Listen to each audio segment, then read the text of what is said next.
Oh, look at that. The air conditioner come on. Hopefully it'll stay on. I can keep my windows up. Be less background. That feels good.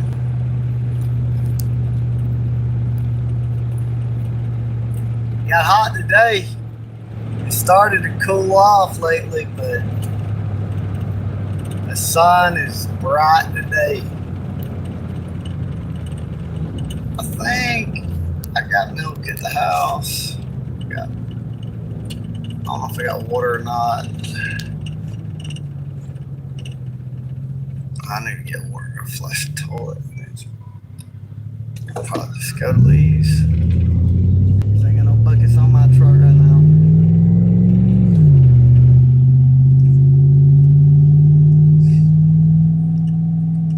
I know that Brittany gets off work early today, but I don't know what time. I guess we kind of, it's Friday. It got really hot today. But now it's the weekend. I'm done with the work week. I can rest, heal up, recover. I ain't got no comments right now. Well, they got the woods on fire over there a little bit.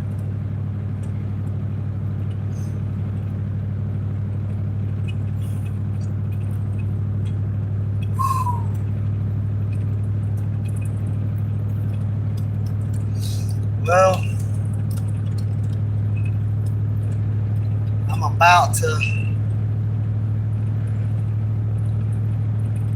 I'm not gonna stop. I got enough gas probably to make it to Alamo without stopping. I'm gonna stop and get me something to drink in Alamo, but besides that, it's just driving straight till I almost get home. I need to find that lock. I forgot to ask Brittany about it. And lock the door to the chicken pen because I don't see any feathers. I don't see anything. It don't look like anything attacked the chicken. It looks like some human just went over there and opened the door and stole the chicken. There's no signs of any animal getting in the pen in any kind of way. And for quite a few years, I haven't had to have a lock because it's kind of in the middle of nowhere. But I did have a chocolate tree get stolen before. And I've had people leave food trash. And I've heard teenagers playing in the woods. So I do get some people trespassing on my property sometimes. And maybe somebody just got them a chicken. I don't know. Hello. Good day to the both of y'all.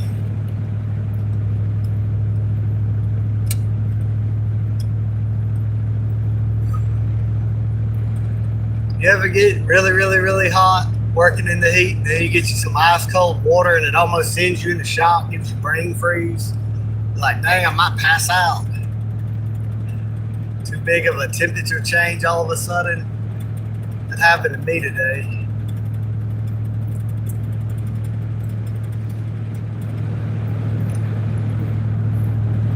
I don't know, Once my head gets too hot, it's hard to really think about anything too much except wanting to cool down. My hair is super thick and it gets too hot. And sometimes in the summer, I just want to shave my head bald. But my girlfriend, she'll cry about it. She don't want me to shave my head bald. But it would be so much cooler. But it's almost fall. This heat's almost over. They're predicting that the South will get a warmer than normal winter and that it'll be real cold up north. If that's so, I guess it won't be so hard on my little citrus trees and our coffee plants in the greenhouse this winter. That circuit board in the truck's computer, it needs to be replaced. It glitches up sometimes. The air conditioner will sometimes work and sometimes won't, but it's working today. It didn't work yesterday, but it's working today. So I can have the windows up and not have so much air blowing in here. I'm gonna turn the camera around. See, they got, this is between Vidalia and Mount Vernon. They've got a nice little orchard. I didn't start filming it until I was almost past it, but now there's solar panels. They said them solar panels are hurting trees. For one, the wind will be a lot hotter. Now that wind will blow and probably hurt those people's orchard. And leach metals into the soil that'll hurt that orchard. And the orchard was there first, but they just come and build solar panels all around it. Why don't they put, I know that part of it's because you want the power plant kind of close to where you're drawing the power from. But I wish they'd just put them solar panels out in the desert. Put them in Arizona and New Mexico. Quit destroying all this farmland and solar panels. It doesn't make any sense, really. And they don't really produce as much power. I think we should build more nuclear power plants, really. It's not like they're going to just melt down, you know. We know how to maintain them. I wouldn't put them on a fault line or in a hurricane area, but you get a lot more power with a lot less money, with a lot less pollution to just go nuclear. But people are afraid of nuclear power plants. So they want to do solar and wind. It doesn't reduce the carbon footprint. You got to use so much to build them. Wind power plants, they just don't last long enough to be worth it. They're a danger to birds, and solar's worth it or not. Brittany just messaged me. She's wanting to know if we can go to town later. Still hurts every step I take. I don't want to walk around in town. I'll take her to town. She's going to have to walk in there and get everything. All the creases on my legs and sides of my legs are raw. Kind of like diaper rash from all this sweat. The last 3 days it's been that way, and I still haven't healed up because I gotta keep working in the heat and keep making it worse. The last fucking thing I want to do is be walking around in the store.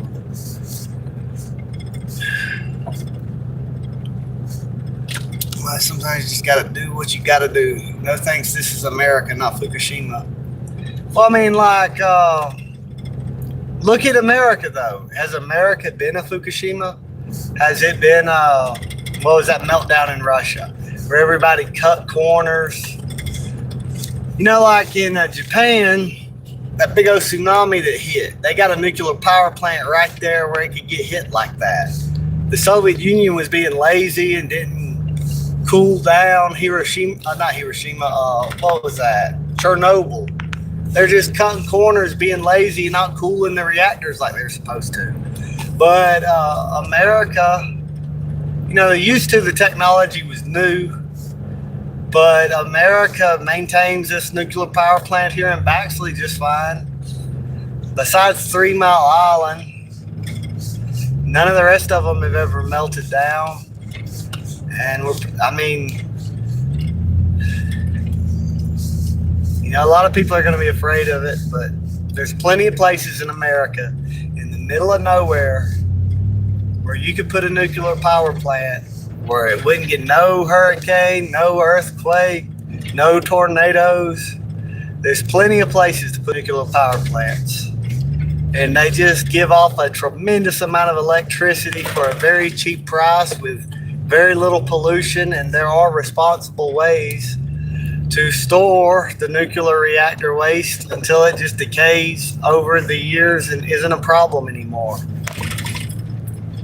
You know, like, if you don't do nuclear power plants, what's the alternative? Build solar power plants everywhere to where you destroy all that soil where it can never be farmed again.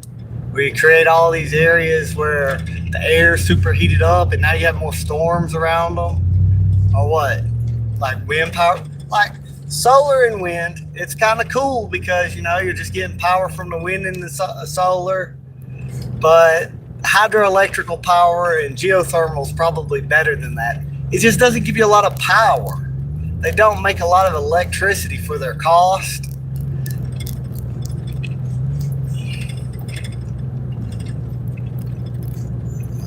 hell? Sometimes some of these people don't even look like people. Like these people walking down the road look like they're a damn alien or something.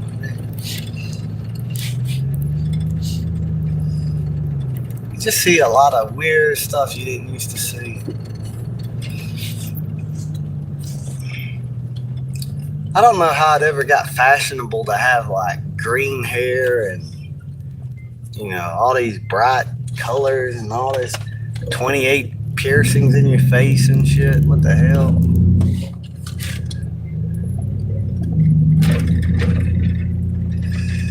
It's like a lot of people don't like burning fossil fuels. And they say that it's dirty. But they forget how dirty wood and coal was. How much it cleaned up not to be burning horse manure all the time. Because you've got so much energy for that little bit of pollution. If you wanted to create the same amount of energy burning wood and coal and peat, manure and everything like they used to, you'd have way more smog, way more smoke, way more pollution. It's just, there's this big old scam going where they want to deindustrialize us and tax us on the air we breathe, the air we exhale, and use carbon tax for like a population quota. There's all kind of reasons for the scam. But it's got people scared of CO2 that plants need to make sugar and have oxygen as a byproduct. There's really not a problem with CO2 emissions at all. It's a big old fraud. It's a big old scam. You would just have more vegetation and more food and less hunger. A lot of the deserts would go green. And they don't want more of a population than they're able to control. And so it's really scaring them because, you know, if we were to keep the trend the way that we were going, a lot of deserts would start getting rainfall more often. A lot of deserts would turn green. A lot of plants would grow twice as fast. The crop yields would be bigger and everything else. So they want to geoengineer to block out more of the sun, to reduce how much food's being produced, cut down on the CO2. Like anyone who's ever grown in a controlled environment indoors, you know you can increase the CO2 and now the plants can take more heat without being burnt and they can grow way faster. And the plants just take that CO2 and turn it right back into oxygen and sugar for energy, you know, and when they photosynthesize. And it's just, you can tell, if you tell a lie to enough people over and over again, people just start to believe it. People are very quick to believe something just because they heard somebody say it. And if they've heard, they might not remember who they've heard say it, but if they hear somebody say something and they kind of faintly remember hearing it before, they almost always believe it. They're like, yeah, I've heard that before. That checks out. I've got verification. And the people, the bankers that are trying to rule over the whole world, they know they can use media and just tell everybody the same lies all over the place. And then when they talk to each other, they think that they're organically coming to these conclusions when these thoughts have been sowed into the minds of the masses. And people don't think for themselves because they're lazy. They just go ahead and trust the authorities just like they've been trained in school. The authority tells you the answer, you remember it, you get the test, you say what they told you. And so you're trained to kind of think that way for so long, and then that way you're ready to be a little slave and be controlled by the media. So then they say, be scared of CO2, and people get scared of CO2. They're like, be scared of fossil fuels, be scared of nuclear energy, be scared of your own liberation, be scared of your own advancement. Be scared of your own empowerment. Be scared of your own independence, you know. And then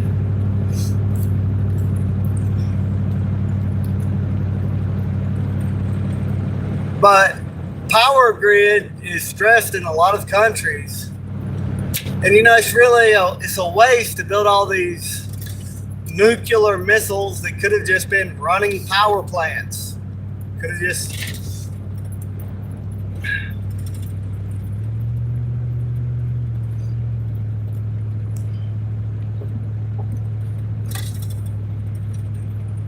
for way less material. look what,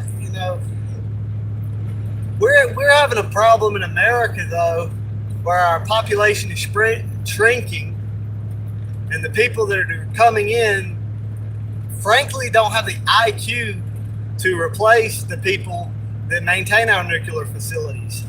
Where you have to have enough people to be able to get the few people that are qualified to run a nuclear power plant. If you've only got 10 people in your society, everybody's got to be a hunter, gatherer, or a farmer. You've got to have millions of people before you can get, rocket scientists and brain surgeons to be able to specialize like that, to have an economy like that. And we're really in danger of going backwards in technology all over the world just because of the collapsing labor force. And all of your 100 IQ or above 100 IQ average populations are in population collapse. And the only nations that are at replacement levels or greater than replacement levels are around 85 IQ or lower, most of them being around 65 to 75 IQ. And so we're going to be in a mess, There's a lot of people that hate us. They hate this sort of breed of human. And they hate us and they want us gone, and they're really celebrating our population being in decline. But there's a lot of things that will not be able to be maintained after we're gone. It may take thousands of years for nature to select and people to breed back that same type of breed of humans that can do the same thing. It took thousands and thousands of years of selective breeding to get these high IQ populations. And if we were you can't just replace one for the other. If you replace us with these populations that have an IQ 20, 30, 40, 50 points lower, it's going to take thousands and thousands of years for them to get to that same level and be able to really replace us. And the whole world will see economic stagnation, and they'll see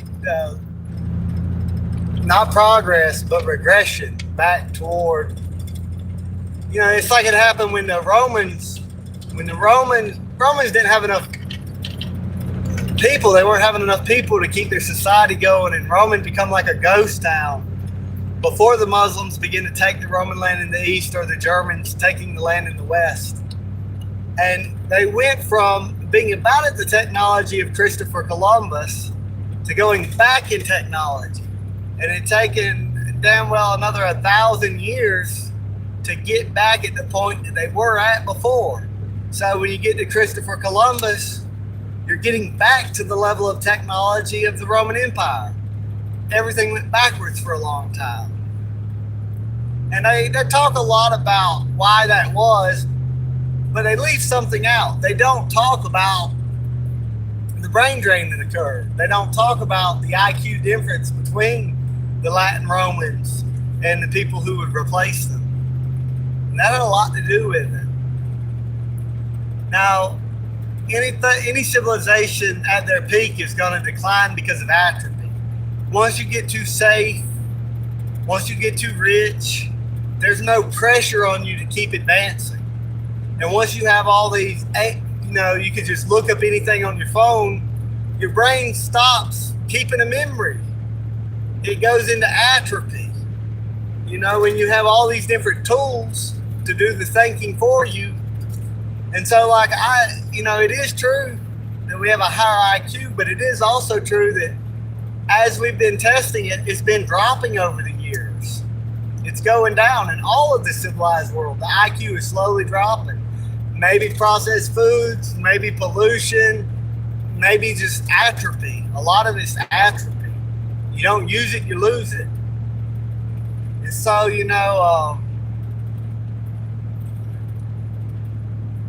there's other places that they're rising up while we're in our decline. But a lot of these countries depend on international trade and the U.S. Navy to do that. And once that's not a thing anymore, if China doesn't fill that power vacuum, You're going to see a whole worldwide depression, just like what happened between the world wars, happen again. And I hope it doesn't happen. It's like people are afraid of the population becoming too numerous, but if we don't have that steady increase of population, we will not have a steady increase of technological progress. And we've really screwed ourselves over by deindustrializing, by being a service-based economy more so than an industrial-based economy. You look at the great African kingdoms in the West, right? And early on, they were the survivors of Carthage and Rome and the Vandals and people like that founded those kingdoms. But they get replaced by sub-Saharan Africans, and they have great kingdoms there for a little while. But before they can really get off the ground good, the Arabs collapsed that economy. But most of their economy and most of what they were doing, they were very rich, and people will brag about how rich they were, the material culture they had, they were trading, they had all these things going for them. But their economy was a slave-based economy. Their whole economy revolved around enslaving other sub-Saharan Africans and selling them to the world. And by doing this, they were reducing their labor capital. They had less and less of a labor force to be able to industrialize. And they were giving that labor to other nations. And it come back to bite them in the background.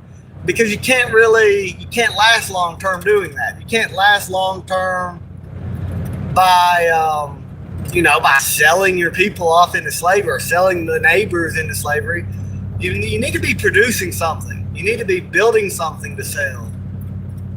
And so now China is making everything almost. In America, most everything's made somewhere else. And that's not good at all. Like England, the British Empire, they thought that they could just transition into being the World Bank.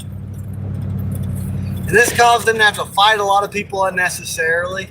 Same thing with the U.S., with the Federal Reserve notes and the petrodollar.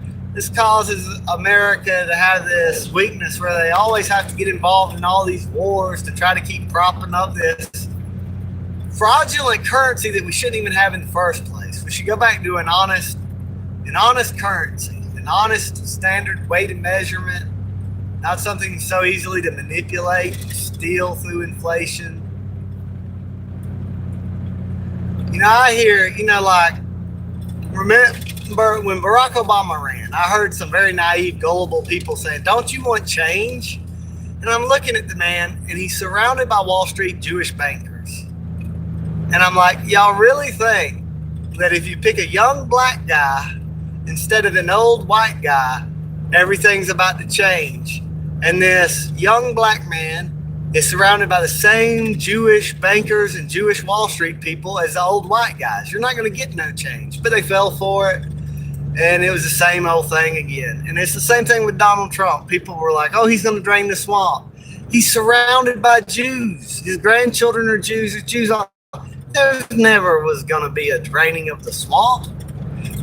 It's kind of like a lot of presidents do this. They get their fingers on the pulse of the public to know what the people want, to know how to get elected. But their real loyalty is not to the American people. It's to the club that they're in.